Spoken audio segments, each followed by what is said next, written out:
बहुत बधाई आपको साकेत जी। धन्यवाद सर। देखिए समझो मेरे सामने हॉट सीट पर आ गए हैं साकेत नंद कुमार सोनार, ये जलगांव महाराष्ट्र से हैं।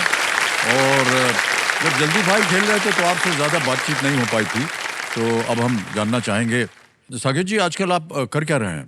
जी सर, मैं एक लिंग्विस्टिक फ्रीलांसर हूँ, लैंग्वेज फ्रीलांसर, लैंग्वेज एक्सपर्ट। मैंने जर्मन भाषा एवं भाषा विज्ञान की पढ़ाई की है। तो मैं translation, proof reading, market research और लिंग्विस्टिक एनालिसिस जैसे काम करता हूँ। एज अ फ्रीलांसर करता हूँ सर। ये हमने पहली बार सुना, ये फ्रीलांसर, जी। Linguistic freelancer. और मैं बताना चाहूँगा कि मैं 6 भाषाएं बोल लेता हूँ, तो वो मेरी खूबियाँ है। तो जर्मन के अलावा और कौन कौन सी भाषाएं? तो सबसे पहले तो मराठी जो मेरी मातृभाषा जी, है, जी। उसके बाद अहिरानी जो एक नॉर्थ महाराष्ट्र में बोली जाती है भाषा, नॉर्थ महाराष्ट्र। फिर हिंदी तो बोल लेता हूँ, हिंदी तो आपसे बात कर ही रहा हूँ। फिर अंग्रेजी, और मुझे सर पिछले वर्ष 1 वर्ष स्पेन में जाने का मौका मिला। स्पेन में मैं एज अ लैंग्वेज इंस्ट्रक्टर था एक पब्लिक स्कूल में, तो वहाँ पे रह के मुझे थोड़ा स्पेनिश सीखने का सौभाग्य प्राप्त हुआ। तो ऐसे 6 भाषाएं मैं बोल लेता हूँ। बहुत ही अद्भुत कला है आपकी ये तो। धन्यवाद सर। साकेत जी आज आप कंपेनियन के रूप में शायद अपने माता पिता को लाए हैं, प्रणाम करता हूँ आप दोनों को। और सिंहासन 25 पर आपका बहुत बहुत स्वागत, तालियां बज जाए इनके लिए। ऐसे ही पूछ रहा है आपसे, जब कभी यदा कदा ये स्पेनिश या जर्मन में बोलते हैं, आप समझ पाते हैं कि क्या बोल रहे हैं? सर मैं उसकी एक बचपन की बात बताता हूँ। हम जब वो 4 साल का था तब हम मद्रास गए थे, तो कुछ शब्द उसके कान पर आए होंगे, एक रंडन नाला मूला। वो घर जाकर वो पूरी जितने वहाँ शब्द सुने थे वो सारी तामिल घर जाकर 4 साल का था तब बोलता था वो। तो पहले से आपके अंदर ये था कि आपको अलग अलग भाषाएं सीखनी है? जी सर, भाषाओं के प्रति मेरा इंक्लिनेशन है। भाषा, मेरा मानना है कि लोगों को जोड़ती है, वो केवल एक संवाद का माध्यम नहीं है, वो एक संस्कृति का माध्यम है सर।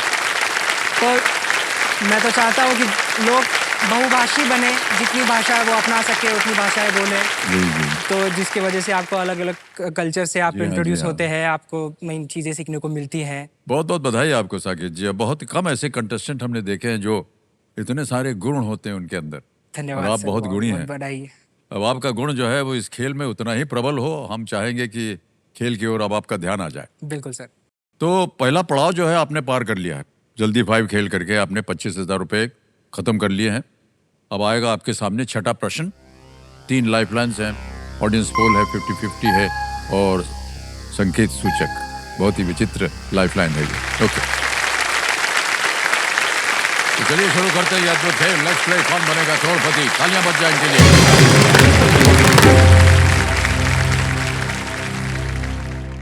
साकेत जी छठा प्रश्न, 50,000 रुपए आपकी स्क्रीन के ऊपर ये रहा।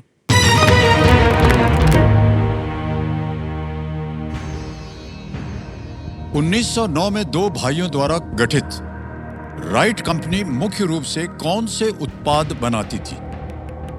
What products were mainly made by the Wright Company, which was formed in 1909 by 2 brothers? Option देखिए। A cars, B planes, C ships या D trains। कार, विमान, जहाज या रेलगाड़ी? सर राइट ब्रदर्स जो थे उन्होंने दुनिया का पहला प्लेन बनाया था, तो बाद में उन्होंने प्लेन कमर्शियली मैन्युफैक्चर करने लगे। तो please lock option B, planes. Planes पे कह रहे हैं ताल लगाने के लिए। बिल्कुल सही जवाब दिया आपने। इस कंपनी ने प्लेन्स बनाए और वहाँ कई प्रारंभिक लोगों को विमान उड़ाना भी सिखाया गया, जिन्होंने फिर पहले विश्व युद्ध में लड़ाई के दौर पर इन प्लेन्स का उनको उपयोग किया था। जी सर। तो राइट ब्रदर्स ने जब प्लेन बनाया था तो बहुत उनकी निंदा करते थे लोग, अरे ये क्या है, ये उड़ थोड़ी ना सकेगा, ऐसा वैसा। लेकिन कहीं ना कहीं किसी एक व्यक्ति में एक धारा आती है कि ये हमको करना है जी। और पहले उनकी निंदा होती है और कोई उनको विश्वास भी नहीं करता उनके ऊपर। लेकिन अंत में जाके देखिए कहाँ राइट ब्रदर्स और कहाँ आज हम लोग बड़े बड़े जहाजों में पूरी दुनिया उनको याद करती है। जी जी। और ये जो जहाज ने बनाए थे उस जमाने में, बहुत से ऐसे हैं जो कि हवा के रुख से चलते हैं।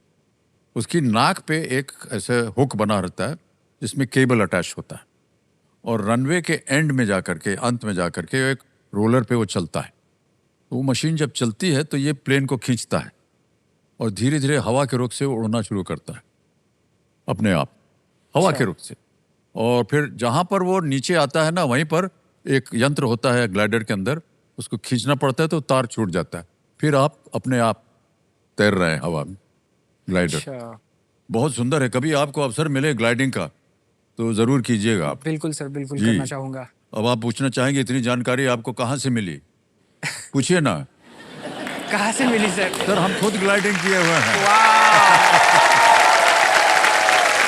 तो दिल्ली में हम थे जब, अच्छा, तो वहाँ दिल्ली फ्लाइंग क्लब में ग्लाइडिंग होती थी, तो हम अच्छा। उसके बगल में, जो फ्लाइंग क्लब के बगल में जो फ्लैट्स थे जहाँ हम रहते थे, वहाँ से हम देखते थे। बहुत ही सुंदर ये है, कभी आप ग्लाइडिंग कीजिएगा, बहुत आनंद आएगा। सर करना Alright, चाहूंगा। आगे चलते हैं। बहुत सारी बातें हो गई प्लेन्स के बारे में।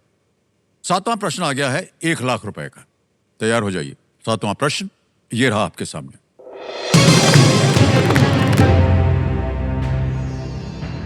महाराष्ट्र का सबसे ऊंचा स्थान कौन सी चोटी है जो पश्चिमी घाट में है? Which peak is the highest point in Maharashtra and lies within the Western Ghats? और आपके ऑप्शंस ये हैं: ए कलसुबाई, बी तोरना, सी ब्रह्मगिरी या D Purandar. Sir please lock option A, Kalsubai. Kalsubai. Kalsubai को कह रहे हैं ताला लगाने के लिए, ए पे ताला लगा जाए। बिल्कुल सही जवाब दिया आपने, वाह। 1 लाख रुपए जीत लिया आप। सर बताना चाहूंगा कि मैं यहाँ पे गया हूँ, मैंने हाइक किया है कल। अच्छा, ये किया हुआ जी आपने? जी जी। ट्रैकिंग पे गए थे या ऐसे ही चढ़ के नहीं गए? नहीं, ट्रेकिंग, सोलो Trekking? हाइकिंग किया था ओह। सर। हाँ।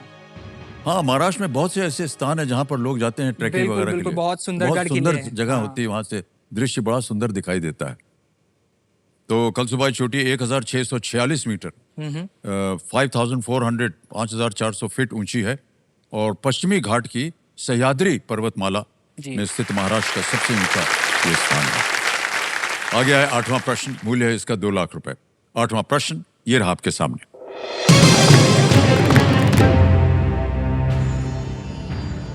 भारत की कप्तानी करते हुए एक पारी में सर्वोच्च टेस्ट स्कोर का कीर्तिमान किसके नाम है? Who holds the record for the highest individual score in tests while captaining the Indian team? Option देखिए: A Sachin Tendulkar, B Shubman Gill, C Virat Kohli, D Rohit Sharma. Test match में सबसे ज्यादा स्कोर कप्तान ने। जी sir, please lock option B, Shubman Gill. B पे कहने ताला लगाने के लिए, yes it's the right answer. Shubman Gill ने इंग्लैंड के विरुद्ध 2025 का जो अभी टेस्ट सीरीज खत्म हुआ है एजबेस्टन में, ओहो 269 उन्होंने बनाया था। और ये इतना बेहतर खेल रहे हैं इतनी कम उम्र में। एक तो कप्तानी कर रहे हैं, देश का नाम रोशन किया। और जो लास्ट जो खेल था, पता नहीं आपने देखा कि नहीं? हाँ, बहुत दिलचस्प फिफ्थ टेस्ट था। में लास्ट डे पे जा करके हमने उनको हराया। हाँ। हमें बड़ी खुशी हुई भाई। 6 रनों से। हाँ, हाँ। वो गोरे को मार दिया सर, बहुत किसी की बात तो है सर। क्या वो लोग बड़ा ताव दिखाते हैं। हम लोग को हमने इधर कर दिया उधर कर दिया, एक जा करके मारा, एकदम सही हो गया। ओके।